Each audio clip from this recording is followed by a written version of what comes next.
This is Mary Lewis at A Tiny Homestead, the podcast comprised entirely of conversations with homesteaders, cottage food producers, and crafters. If you're enjoying this podcast, please like, subscribe, share it with a friend, or leave a comment. Thank you. Today I'm talking with Irene at Little Blues Traveling Zoo. How are you, Irene? I'm great. How are you, Mary? I'm good. You guys are in Minnesota, yes? Yes. Okay. I wasn't positive, so I thought I should ask. So what do you guys do? Well, I have a traveling petting zoo, which means that I just take my little crew of farm animals around to different parties. We're normally around the Twin Cities because that's kind of the area I'm. But we do like birthday parties, community events, church events, festivals, just kind of whatever anyone would want a petting zoo for. Okay, and when did you start doing it? I can't talk this morning. And how did you get into it? So my dad actually started it when me and my sisters were in college, probably about 4 years ago. He started it, started the idea of it. Um, and I always called it his mid-crisis that he just started a petting zoo because he thought it would be fun. But I got my degree in agriculture education, and so I was going to be a high school agriculture teacher. And I did this for my dad one summer because it was a lot busier than he thought it would be, and he has a full-time job. So I did it for him one summer, and I decided I actually really loved it. I wanted to stick with it, and so now I'm doing all of the management side of it as well, and I love it. It's just so much fun. How much has it grown since you started it? It's amazing how much it's grown. We started out in the fall our first year, and so we only did a couple events that fall, which was a lot of fun, but that's all we did. And then that next summer, I think I did like 15 events a month in the summer, which I was ecstatic about. And now, fast forward 2 years, this August actually, I have 39 events in August. It's amazing. I just get busier and busier, and we have a second truck trailer now too, so we can do twice the amount of events. So it's been a wild ride. Okay, and I don't want to get real personal on finances, but how much does it cost to book you guys? So my base price for 2 hours is $600, and then I have a trip charge of $1.50 per mile from the farm. Okay. So it's a lucrative business if you have that many people booked for August. Yeah, I mean, the animals sure cost a lot to take care of, but it's able to pay for them and pay for my own living expenses. So I feel very blessed. That's amazing. So you guys don't really have a homestead as it were, but you work with livestock and you have a business that serves the public. So I figured that you might fit the bill for my podcast. What Yeah. kind of animals do you take around to show people? So I take goats, sheep, pigs, turkeys, and then I have an alpaca and a mid-sized cow. So I usually take all those animals and then either the alpaca or the cow. And is it just you taking them or do you have help? I help. I have my amazing friend Jordan, who I convinced to move up from Iowa to stay here and do this job with me. And so it's both of our full-time job. Okay, so it's the two of you moving the animals from where they live Hmm. to wherever they're going. Okay, because that's a lot of critters to move by yourself. Yeah, it is. And are the animals with the program? Are they on board? Are they happy? Do they love doing what they do you think? Yes, they really are. Because we have some who don't love it and they stay at home, the pets. Okay. But we have a bunch that love it. I have in particular this one goat. His name is Mr. Waddles. And when we try to leave the farm without him, he just stands at the gate and he just yells. He is so mad. He does not want to be left behind. They love going out. They love the fresh green grass that they get, and they love directing and meeting new people. Awesome. So when you take them places, where are the events usually held? I mean, is it outside? Is it inside? Is it both? Yeah, most of them are outside. I have a strong preference for being outside because then we can get a nice breeze going through and it doesn't get as stuffy. But in the Mhm. winter I do some indoor events. And for the indoor events you have to lay down a tarp and then some shavings and all that stuff for the animals. So I prefer being outside, but we do indoor events as well. Okay. So tell me about the latest event. Like I want to get a feeling for how it goes, how it works. Yeah, my last bid was Saga Days in Chisago, which is my home turf. So I love doing that one. It's just kind of their city days.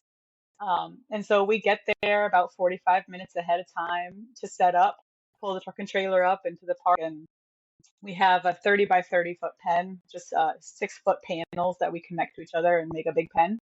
And then we Yep. have a couple tents we set up to make sure the animals have shade. On really hot days, I also have fans and a jetter all set up for the animals. Um, but yeah, we just set up their pen, water, hay nets, all that stuff for them. And then once we get started, we let 15 to 20 people in the pen at a time, and they can brush the animals, pet them, all that good stuff.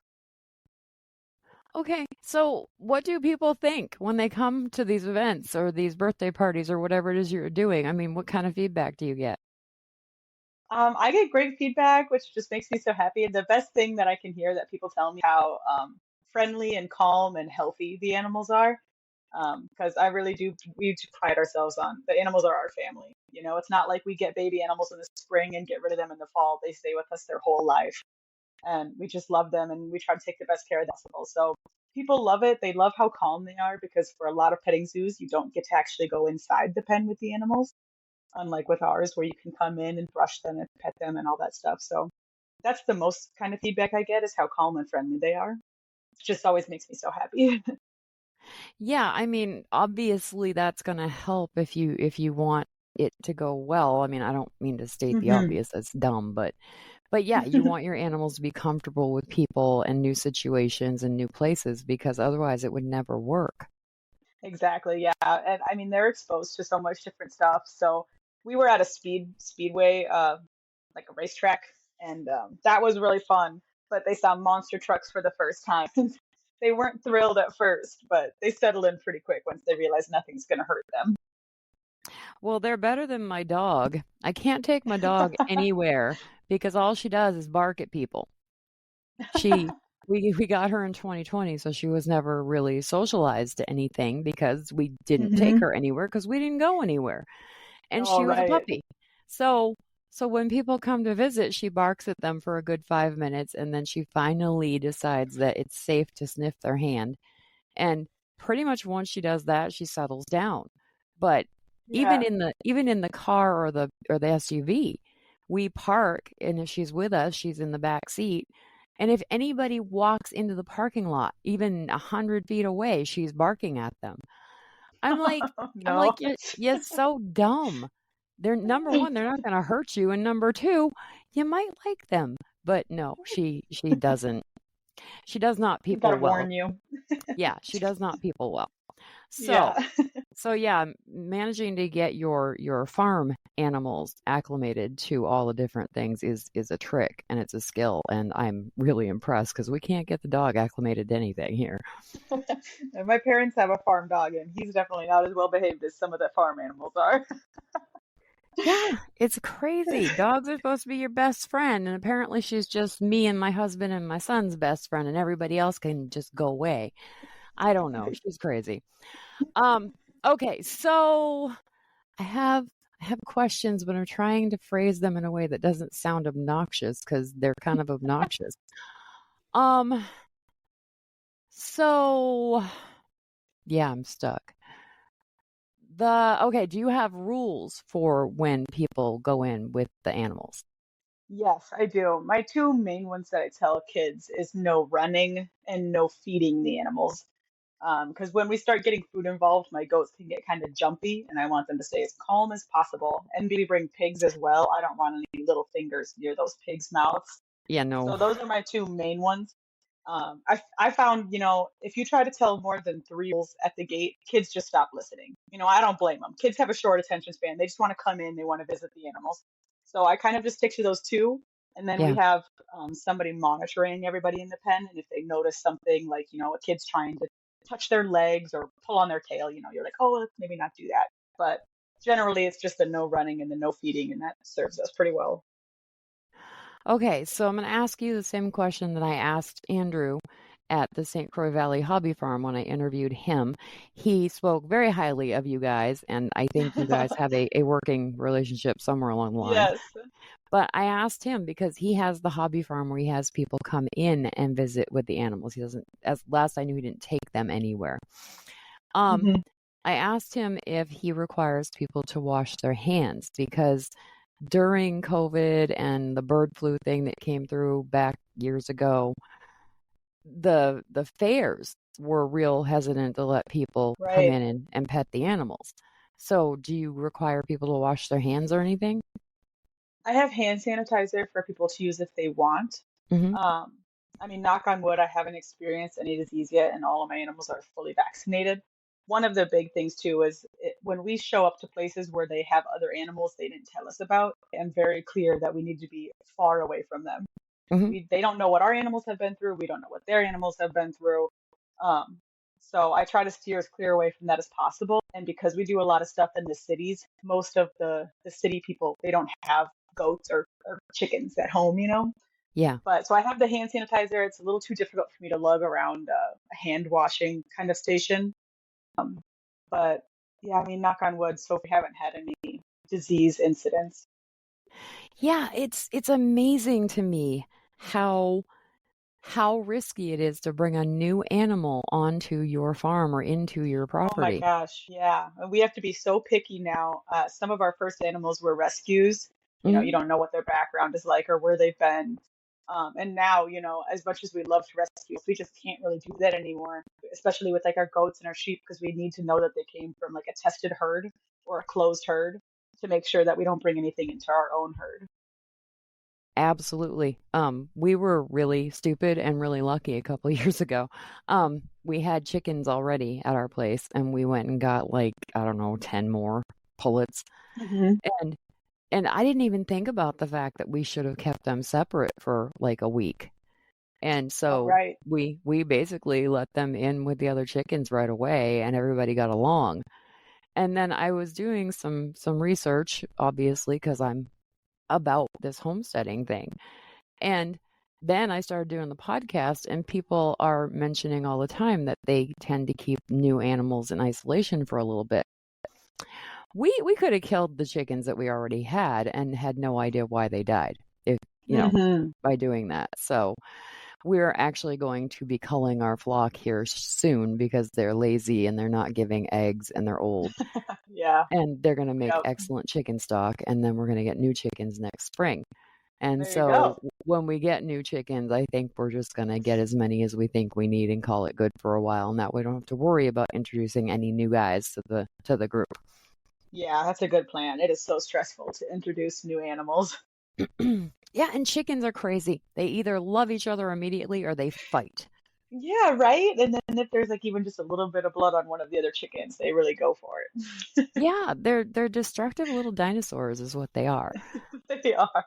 I'm not a fan. I don't love chickens. I love the eggs that I get from them, but I just don't Right. love chickens. And it's fine. I don't have to love them because they're not really cuddly anyway. It's not a big deal. Right, exactly. Okay, so do you have, I mean, I hate to make you pick favorites, but if you can, do you have a favorite event that you've been involved in so far? Oh, that's a good question. There are so many that I love. I think one of my favorites is Little Canada's Canadians. It's a city in the Twin Cities, and we've been there for 3 years. So since we started, they've had us, which just makes my heart happy that they keep having us back. Um, I just love the people in that community. It's always a really fun event. And the lady, her name is Sue, who organizes it for us. It's just so sweet and so accommodating. She always has the nicest area for the animals, but I really love that one. I love the people in that community. They're always just really excited to see the animals and really grateful.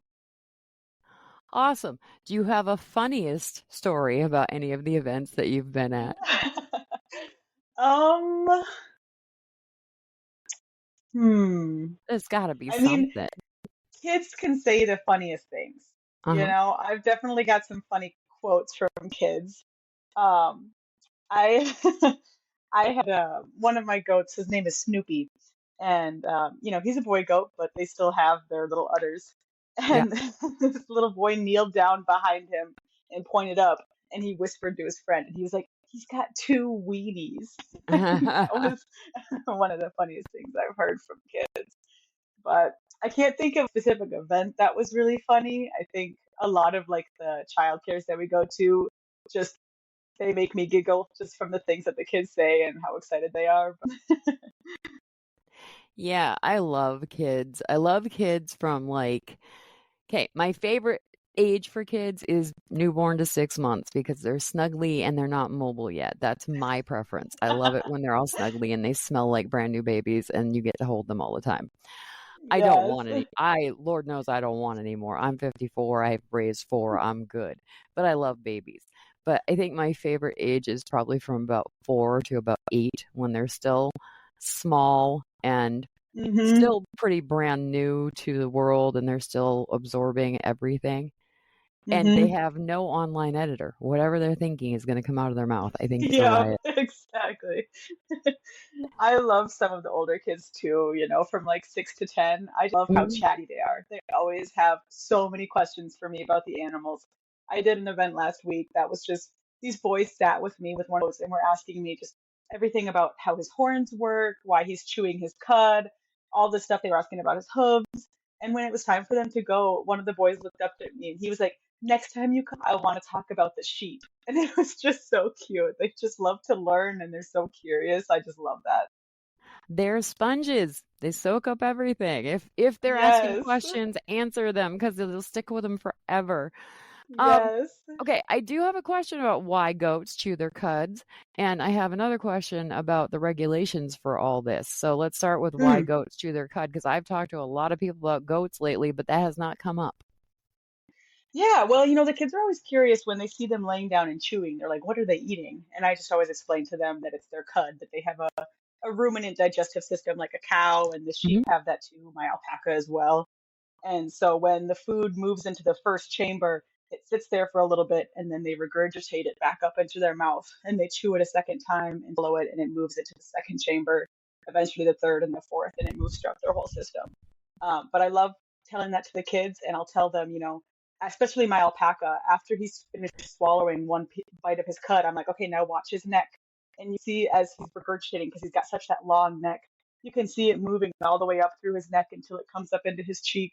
And they just think that is so cool, because most of them have never heard about anything like that before. Yeah, I thought it was something to do with how their digestive system works, but I just hadn't Hmm. ever talked about it on the podcast, and that seems like a cool thing to know. Um, Yeah, so ruminants have built-in chewing gum, basically. exactly. Although, let me tell you, it doesn't smell as good. Oh no. No, no, no. It's disgusting. I've had the not pleasure of having that experience of smelling it. It's not great. Okay, so it's not like just anybody can go out and get a couple goats and a couple sheep and some rabbits and some ducks and whatever and Hmm. just be like, "Hey, we have these critters. Can we bring them to your party and get paid for it?" I know there's regulations and there's all kinds of stuff that has to happen to make this work. So, without being nosy, what kind of regulations do you have to meet to be able to do this? Yeah, so to start it, I mean, we had to first just be registered as limited liability company is what we Mhm. are. And so we had to go through that whole process. And then our insurance agent is just the best ever. And so he helps us with all that kind of side of it. But to do the actual events, a lot of cities require permits. And Yep. I always tell the people who are hiring me that this is up to them to look into. I'm not the one applying for the permit, they're applying for the permit.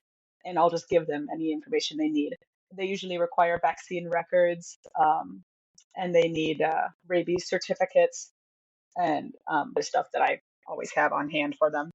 But that's the biggest one is that a lot of cities require permits. Mhm. But other than that, I do not need a USDA license. My type of petting zoo does not require that. I might be wrong on this, but I think if you have people coming to you, you might need that. But since I just do the traveling stuff, I haven't needed to apply for that. And so Uh-huh. unless that changes, I don't need that part of it. The biggest thing is just the permits for us. Okay, cool. And then the other question regarding insurance. God Hmm. forbid something goes wrong, someone gets hurt or your Hmm. animals get hurt.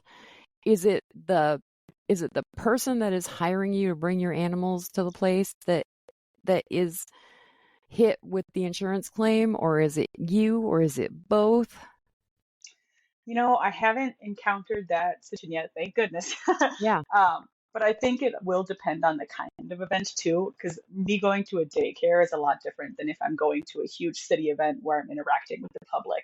Yeah. Um, so I think that would kind of make sense.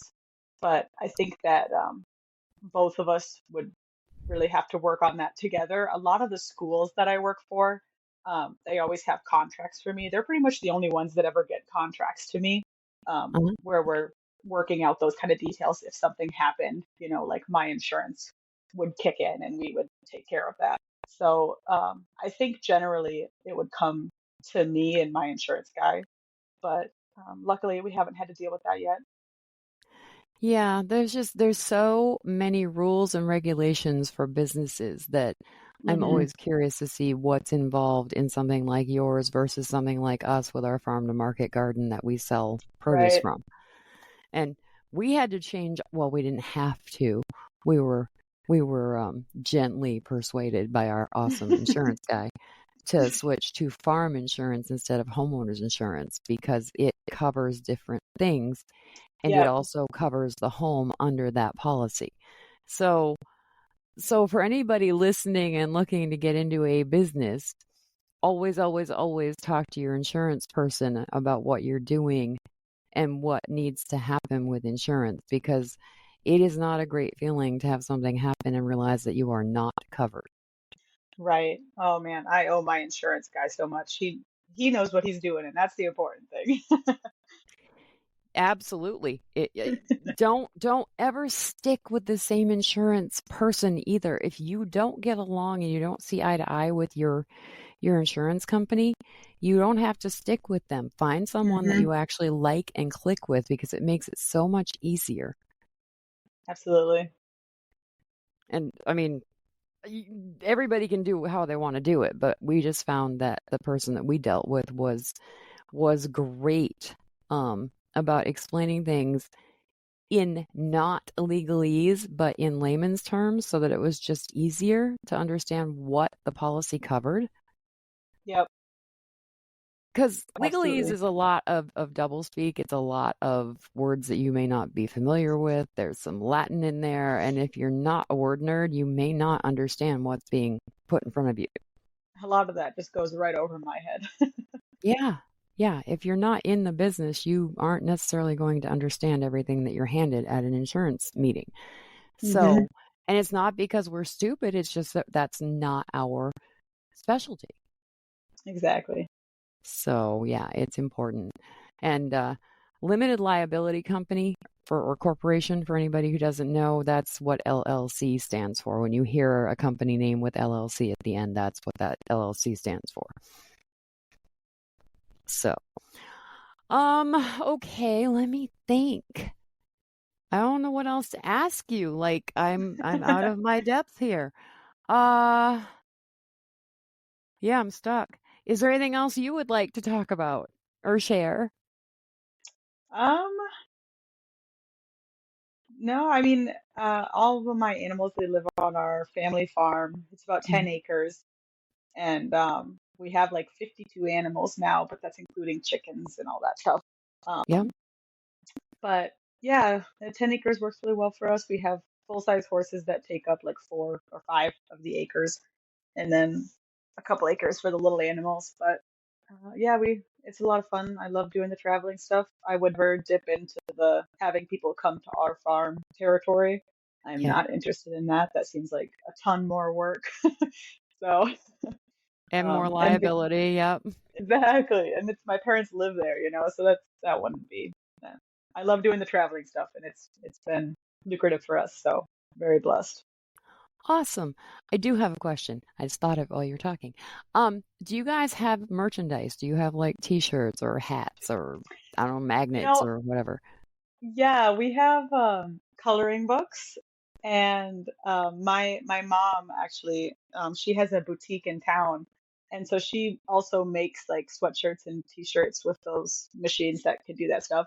And so she makes our little blues merch for us, and so we do get that to people sometimes too, which is a lot of fun. It's fun to see people wear the little blues merch. Yeah. But yeah, we're not actively like putting that stuff out there. Maybe one day we will, but when people ask, we make them some stuffs. Oh, okay. All right. And the trailer or trailers that you transport the animals in, do you have a logo or are they fancy painted trailers so people The, know who's being moved? the trailer not, but No. one of our trucks has a wrap on it with it says Little Blues Traveling Zoo. It's gorgeous with cutouts of the animals and it's super fun. I love it. We'd love to get a wrap for the truck, but the second truck is a bit older and we're hoping to upgrade in the next couple years. And so when we upgrade, we'll do the wrap on the new one as well. So when you're driving down the road, do people honk at you if you're driving the one with the wrap? I get a lot of stares. Yeah. I get a lot of looks, a lot of excited kids in the backseat of cars looking. And then a lot of people also recognize me or they know that my dad, and so they'll see the business and know that that's what he does. So he'll wave at me as they're driving by. Um, so that's really fun. I love that. Do you feel like a minor celebrity in your area? Sometimes I do, yeah. I bet little kids who see the truck that has the logo and stuff on it, I bet they're like, "What is that? Is that an ice cream truck?" I love when we pull up to an event and there's already kids around and they're just excited. They're like, it's the petting zoo. Yeah, kids love animals. I mean, I have met maybe two kids in my whole life who were skittish around animals, and once they realized that they were okay, they were great with it.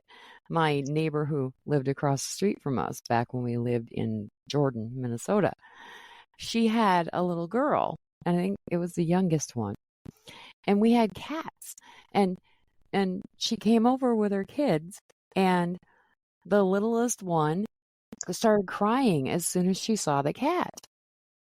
And I Oh, was like, "Oh, no, no, it's okay." And the lady who lived across the street, she was like, "She's really afraid of cats." I oh said, I said, no. "Why?" And she said, "I have no idea." She said, "None of the kids really like cats, but the youngest one, not into it." And I think the youngest finally did get brave enough to pet one of the cats, but you could just tell she was like, "I don't like this at all." So Yeah, she's the only kid I've ever met who was that anxious about a cat. yeah, some of them are just so nervous and sometimes at events there's kids they're too afraid. They don't want to come in the pen. They're really anxious about it.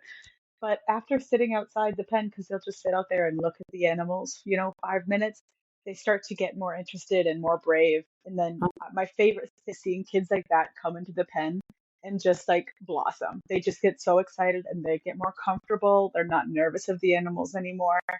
A lot of times they'll choose like one animal to be like their favorite and they'll just stick by that animal. Uh-huh. And it just makes me so happy to share them with kids who don't get to see these kinds of creatures very much and watch them become more comfortable and not as scared.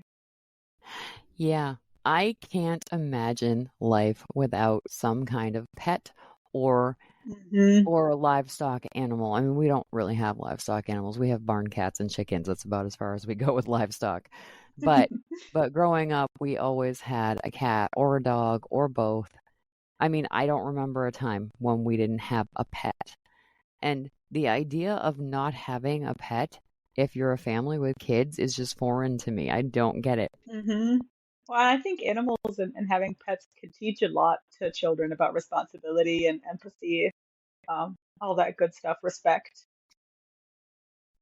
Yeah. I mean, their pets are in your care. And if you're Hmm. part of a family that has pets, I feel like everyone in the family should be involved in the care of that animal.